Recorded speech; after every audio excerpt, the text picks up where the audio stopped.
Good afternoon, dear students. Today, from Unit 2, after discussing the structural geology part, fold, faults, and depth strike, joints, and unconformity, I am going to discuss the last topic from Unit 3, that is landslide, in which I will discuss. I will introductory briefing about the landslide, classification of the earth movements, landslide classification, types of landslides, causes of landslides, their remedial measures to prevent the landslides, and mitigation approaches and images of landslides. So before discussing this topic, I would like to discuss that friends, I am now uploading the lectures on Moodle. So and your attendance is being monitored by us. So go through these lectures, video lectures in Moodle. Once you are facing any problem in any topic, whether it's be a unit 1 or unit 2, I will be revising unit 1 and unit 2 once again, and through these video mode only I will be revising about the application of earth sciences and all those topics which igneous rock, metamorphic rocks, sedimentary rocks. And now I am going to discuss landslides. So landslide is defined as the movement of a mass of a rock, debris or earth down the slope when the shear stress exceeds the shear strength of the material. Classification of the earth movement. All the movement of the land masses are referred as landslide but differ in many respects. Therefore, all types of the landslide are categorized as a earth movement. These are classified as earth movement. Earth flow is classified as solidification, creep, rapid flows. Landslides are classified as debris slide or slump, rock falls and rock slides, and subsidence are classified as plastic flow and collapse. So in this diagram you can see the slow movement of slump movement and slumping, falling and sliding. In fast movement you can see the fall, rock fall and debris fall. In fastest movement you can see the rock slides and debris slides. Earth flows. Earth flow are the downslope, viscous flow of the saturated fine grained material which move at any speed from slow to fast. Mud flow sometimes are referred to as a mudslide or a mud flow is when the soil becomes so saturated with the water that it speeds down the hill in a muddy river carrying debris. It is fastest and wettest type of a flow. Leher is the Indonesian word for volcanic debris flow. It is volcanic rapidly flowing mud flow that contains rock debris and water. Solidification. Solidification is a downward movement of a wet soil along the slopes under the influence of gravity. Solidification lobes. Solidification. Creep. It is a slow movement of the soil in the range of a few centimeters a year. This phenomena occurs either seasonally or continuously as shown in a picture. It can be identified by the tilted fence of the or tree which curved trunks. Creep can buckle walls but not life threatening. The process can be slowed down by planting trees. So such type of process is called creep. You can see the curved tree trunk, tilted fence and broken retaining wall and tension cracks in the roads, and this is the zone of the creep. Rapid flows. Rapid flow is similar to the creep but different in the terms of the speed and depth. It is faster. Creep is involved up to the shallow depth, approximately 1 to 2 meter, whereas the rapid flows is involved to greater depth, approximately up to the 5 meter or more. So in this figure you can see the debris flows. A thin layer of a soil and debris involves rapidly down a steep slope. If a mass of the earth moves along a definite plane or surface, the failure is termed to be landslide. Slump or debris slide.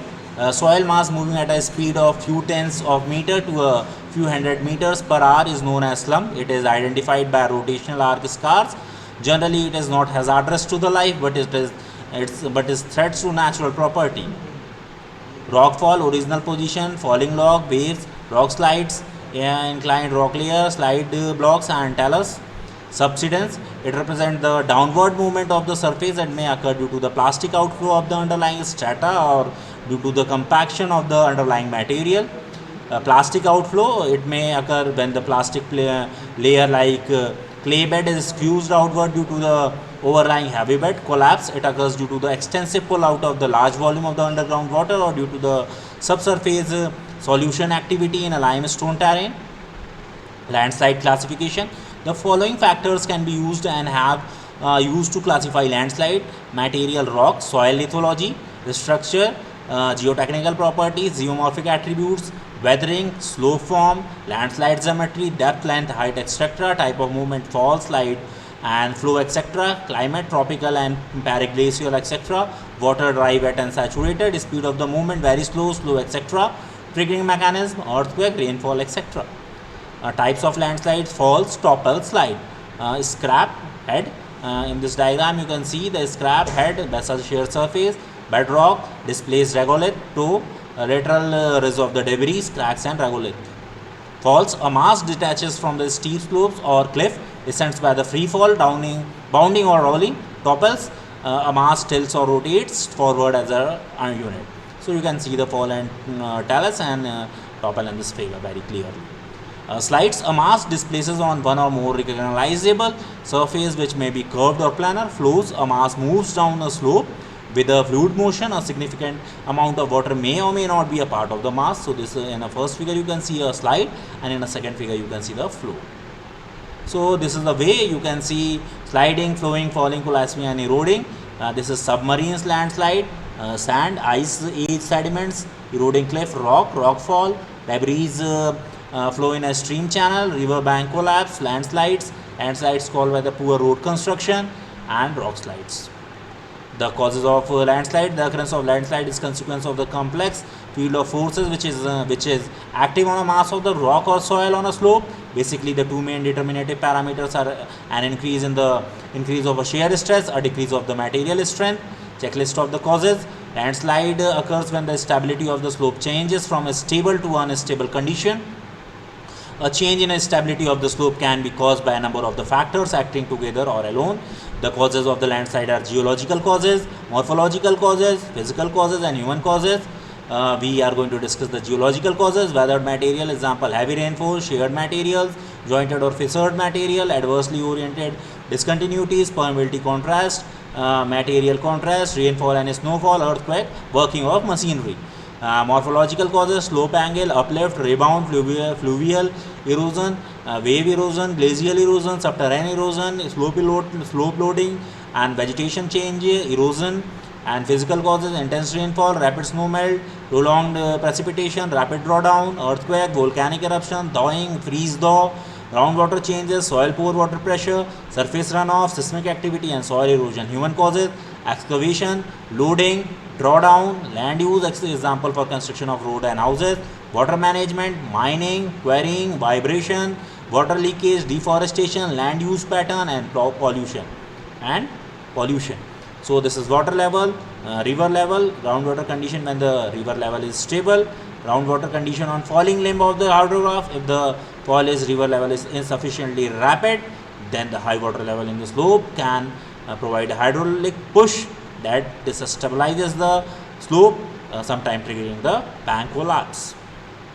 Snowmelt: in many cold mountainous areas, snowmelt can be a key mechanism by which landslide initiation can occur. This can be especially significant when sudden increase in temperature lead to the rapid melting of a snowpack. This water melts, then infiltrate into the ground, which may have impermeable layers below the surface due to the still frozen soil or rock, leading to the rapid increase in the pore water pressure and resultant landslide activities. This effect can be especially serious when the warmer weather is accompanied by the precipitation, which both adds to the groundwater and accelerates the rate of thawing. Rivers: in some cases, failures are triggered as a result of undercutting of the slope by a river, especially during a flood. This undercutting serves both to increase the gradient of the slope, reducing the stability, and remove the toe weighting, which also decreases the stability. Seismicity: one of the major factors triggering of the landslide is seismicity. Landslide occurs due to the earthquake as a result of two separate but interconnected processes: seismic shaking and pore water generation. Seismic shaking: the passage of the earthquake waves through the rock and soil produces a complex set of acceleration that effectively act to change the acceleration successively, increase and decrease the normal load acting on the slope. Similarly, the horizontal acceleration induces a shearing force due to the inertia of the landslide mass. During the acceleration, the process as complex can be sufficient to induce the failure of the slope. Liquefaction: the passage of the earthquake waves through the granular material such as soil can induce a process termed as liquefaction, in which the shaking causes a reduction in the pore space of the material. This densification drives up the pore pressure in a materials. In some cases, this can change the granular material into what is effectively a liquid generating flow slides that can be rapid and thus very damaging. Alternatively, the increase in the pore pressure can reduce the normal stress in the slope, allowing the activation of the translation and rotational failure. Recommended remedial measures and method as per the Indian standard landslide control guidelines. Landslide preventive techniques are divided into two groups: direct methods and indirect methods. Direct methods are further subdivided into restraining structures, easing of the pressure by excavation, reconstruction of the slope using reinforced earth and rock informants. And direct method involves erosion control measures, improvement in the surface and subsurface drainage. Restraining structure, these are generally used to control the slope stability problem. Height less than equal to 4 meter, dry banded and mortar masonry walls, gabions and sedulous wall, concrete retaining walls, restraining piles, restraining structured drum.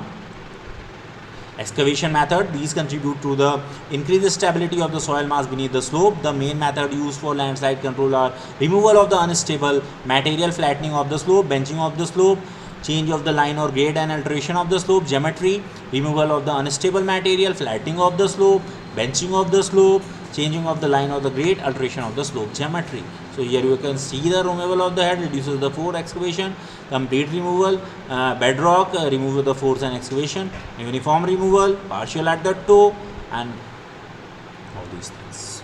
Reconstruction of the slopes using the reinforced earth. Reinforced earth using metallic strips, geofabric reinforcement structure on the slope, slope reinforcement by soil nailing, micro piles, root piles for the slope stabilization, rock reinforcement, rock slides and rock falls can be stabilized by rock reinforcement.